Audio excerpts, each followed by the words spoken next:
Today's book is Robinson Crusoe. I'm using a version which was retold from the Daniel Defoe original by Deanna McFadden. This version is by Deanna McFadden and illustrated by Jamel Akib. And Robinson Crusoe's real name was Alexander Selkirk, and he was marooned on a tropical island in the Pacific about 300 miles off the west coast of South America.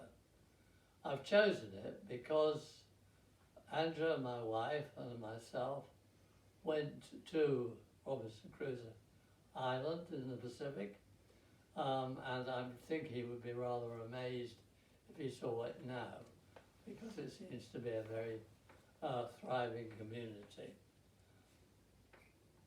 After many years, he was rescued by a ship, Duke and Duchess, passed by, and brought back to Bristol, where, so the story goes, he met Daniel Defoe in a pub and told him his story. If you go to Bristol Cathedral, you will find two very valuable candlesticks in the Eastern Lady Chapel. They are the Alexander Selkirk candlesticks and were given to the cathedral by the city as a thanksgiving for Selkirk's safe return. I'm going to read you the opening chapters and see how we go along and how you like it. First chapter, A Sailor's Life. My name is Robinson Crusoe. In 1632, I was born in the town of York. I was the youngest of three sons. My eldest brother was a soldier and died in battle against Spain. My second brother simply disappeared. He left one day and never returned. My parents had lost two sons and did not want to lose a third. My father wanted me to stay home and become a lawyer, but I craved grand adventures and faraway lands. I wanted to be a sailor. One morning, my father called me into his study. He was a grave man with stern eyes and a sharp mind. He spoke to me for a long time about my dreams. My father had worked hard to give his family a good, safe life. How could I leave it all for a life on the high seas? I could say nothing in my defense. Sailing was hard, scary work. Many men lost their lives. Many boats got lost. Many left home, never to return again. This excitement sparked my imagination. I know it's dangerous, Father, I said, but I feel it is in my destiny. I'm sorry. My father started to cry. I felt awful for upsetting him, so I made up my mind to stay at home for now. I did my best to mention the tales I read or the great voyages or I heard other men talk about in the streets. I suffered in silence and tried to be a son he could be proud of, but it wasn't easy. My heart ached to smell the ocean from the deck of a great ship. My legs longed to walk the shores of faraway lands. My hands did not want to sit and idle away the days of my youth. I craved adventure. Nothing else would ever make me happy. A few short weeks passed. I became even more determined to becoming a sailor. I wanted to run off in the night and board the first ship sailing to the foreign seas. But I knew that would make my parents upset. Instead, I tried to talk to my mother. "My mind is made up, Mother," I said. "All I've ever wanted to do is to become a sailor. I wish you and Father would give me your permission to go to sea." "I'm 18 now," I continued. "If you make me become a lawyer or force me to learn some other trade, I'll run away. But if you just let me go on one voyage, I'll come back and do exactly as Father asks."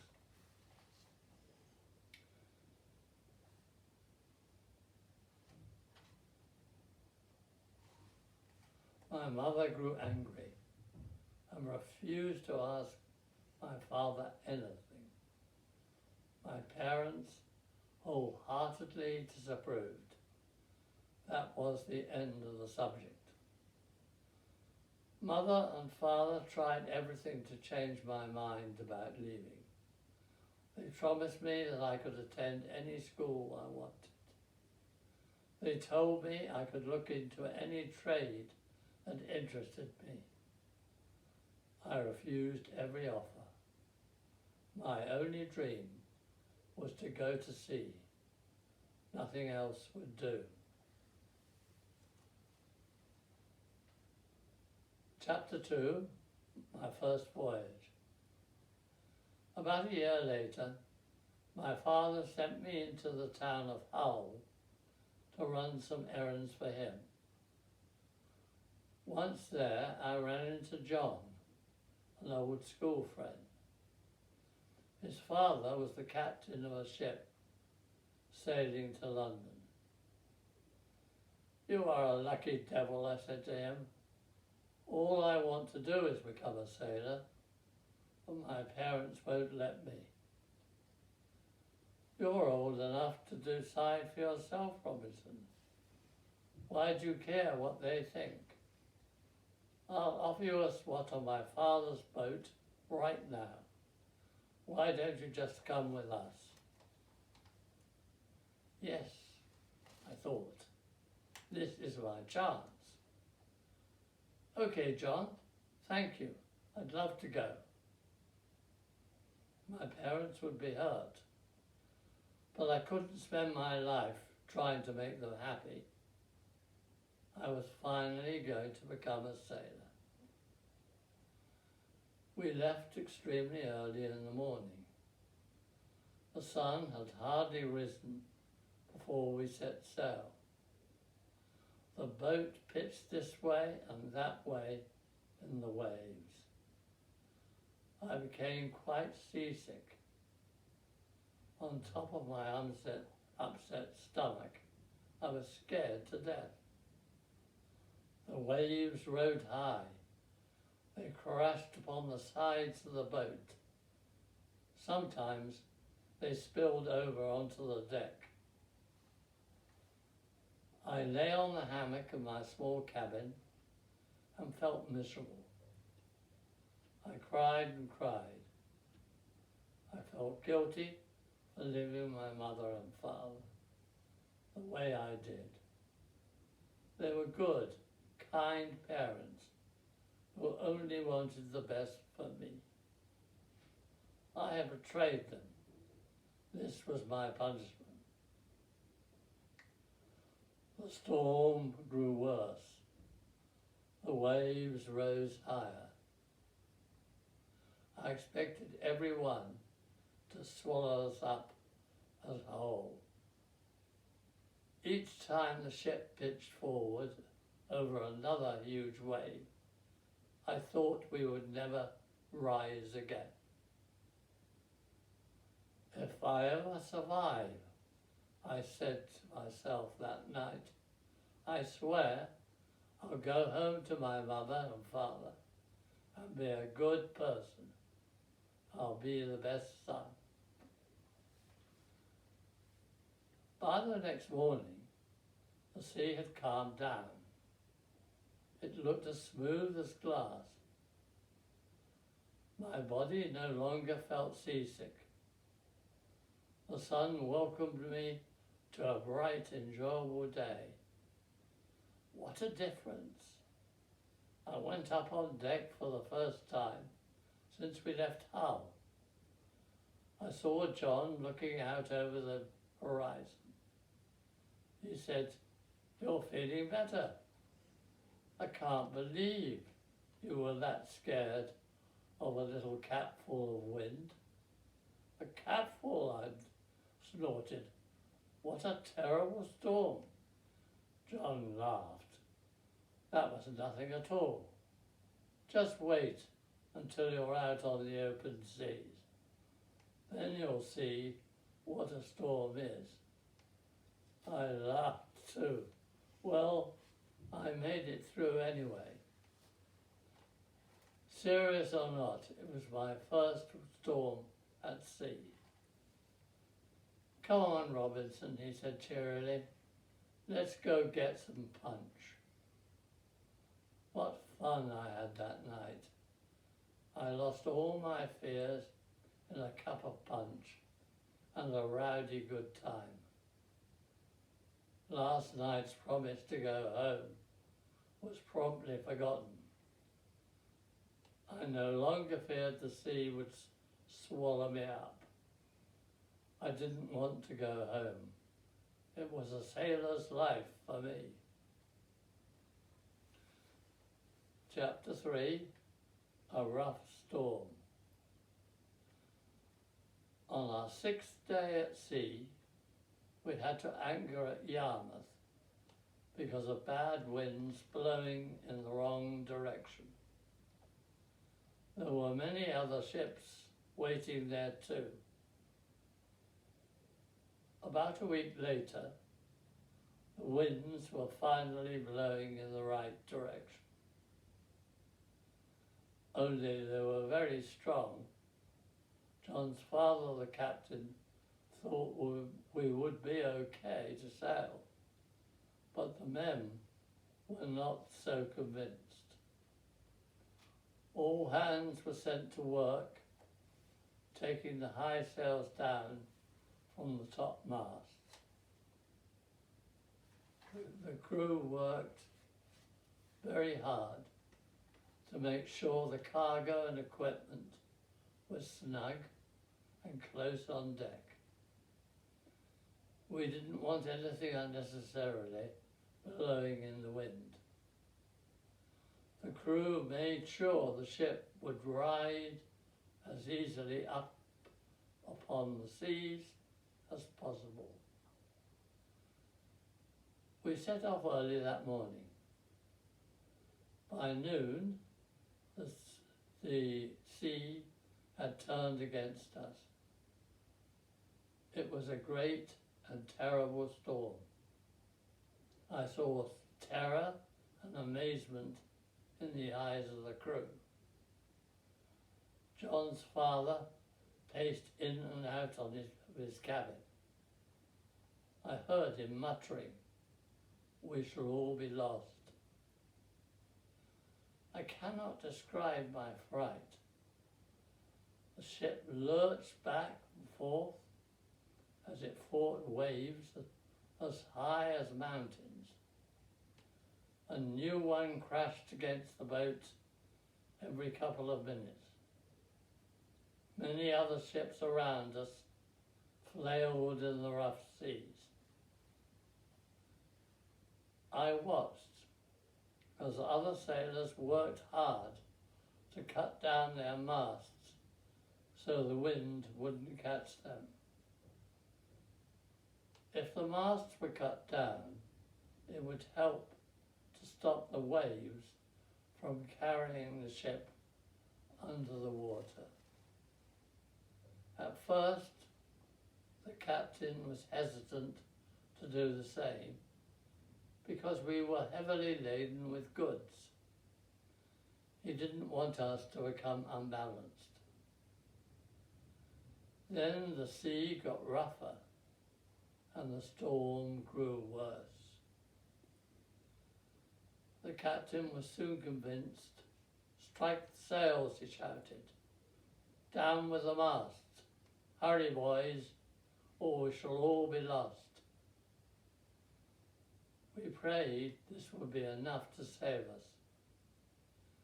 Many other ships were still having trouble in the storm. One ahead of us had already gone down. The worst was yet to come. The men huddled next to me in the cabin and said they had never seen a storm like it. They prayed. They begged the heavens to save them. But the storm showed no mercy. Even the captain thought the only place we would land was the bottom of the sea. Just when we thought the situation could grow no worse, one man raced up from below and shouted that our ship had sprung a leak. 4 feet of water in the hold. All hands were called below and to the pump. I went down and worked very hard. The water seemed to be winning the battle.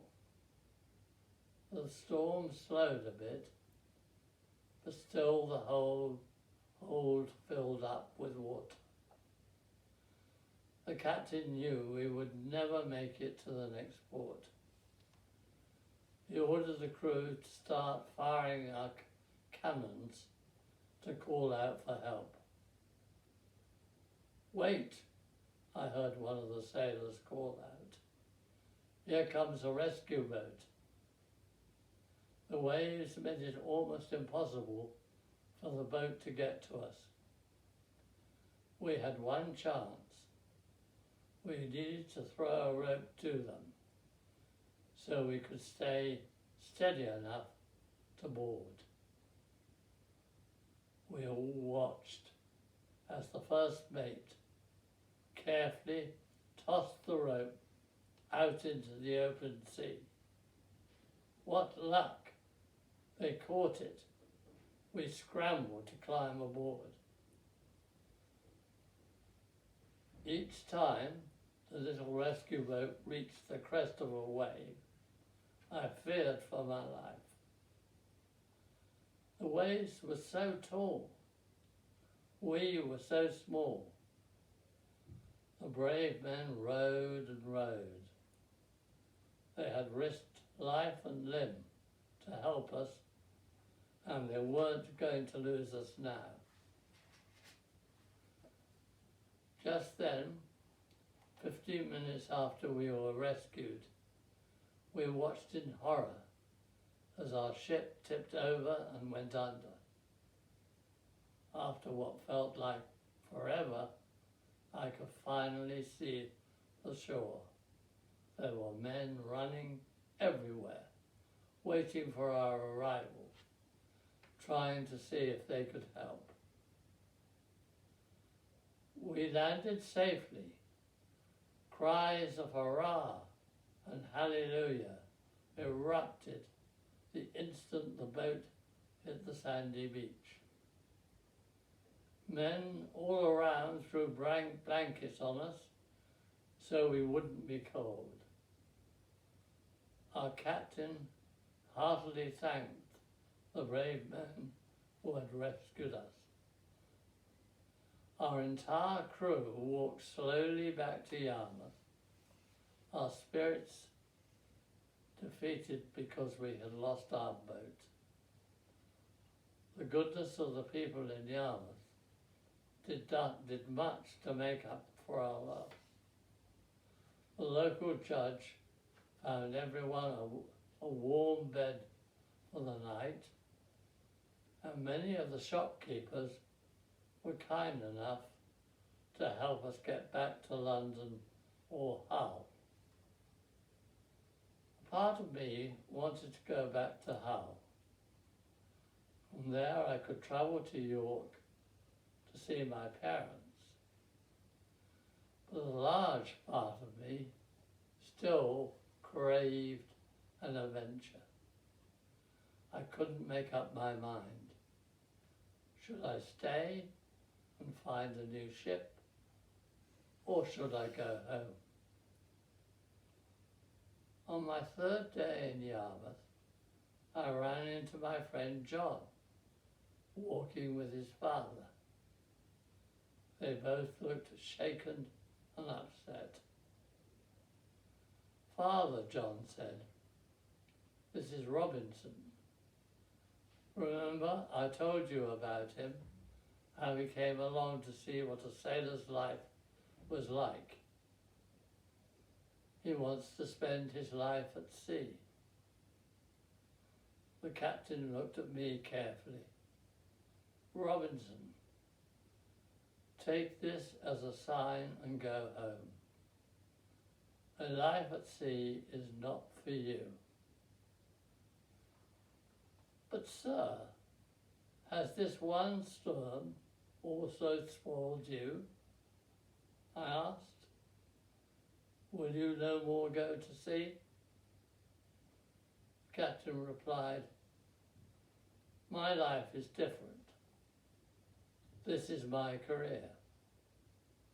It's my duty to go to sea. For you, it was a trial, a test, and a very unlucky one. If you insist on a life at sea, I'm afraid of what might happen to you." He spoke gravely about good luck. He told me I was tempting fate by continuing to follow my dreams. He went so far as to suggest that all the bad luck was indeed my fault. These were the last words he said to me. "Robinson, you can depend upon one thing. If you ignore the wishes of your father, you will meet both disappointment and disaster." I shook my head and turned away. I never saw John or his father again after that day. As I walked, I thought carefully about what he said. What was the storm a sign? What if it meant I should never become a sailor? Maybe I should just count my blessings and go home. What if he's right and I am cursed? But I couldn't go home, such a failure. My father would never be proud of me. So I swallowed my doubts and made on to London. So that's the first 3 chapters of the book, Robinson Crusoe. As I mentioned before, it is the retelling from the Daniel Defoe original novel, and this one is written by Deanna McFadden. But I'm quite sure that if you go to your local library or if you go to your bookshop, either version would be equally as good. Goodbye.